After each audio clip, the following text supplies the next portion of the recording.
Okay, now I'm gonna make a video about the program section. The program means you made an NC file, the G-code file by whatever other software. Basically, this still a router if you use a Spindle. So you still use the same software like a router time. Anyone can create a G-code for the router. So it's same. In this case, you go to the program. You can go to file management, then find the location, then you can load the file, okay, any file. Or you can load the file, other means you can load the file from the G-code. Anyway, same thing. Okay, now let's assume we load the file. Nothing actually happens except the file name change. Then if you want to simulate, you can here.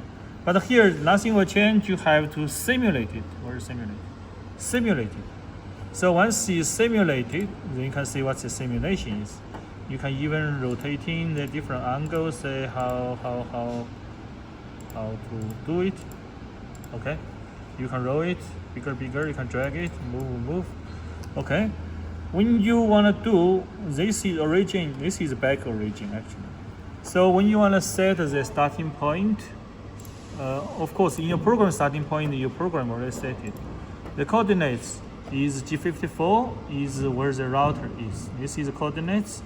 You can literally say G54 in the G code. This one means here. If you wanna use other stuff. Then you wanna start, you just press start. Okay. But before that, they have a normal feed rate. You can override it. And the router speed, you go to the parameter.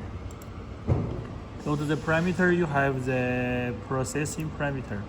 Then you have the processing speed, maximum processing speed. That's you can change it per meter. For example, if you want to change to 4 meters per minute, that is 4.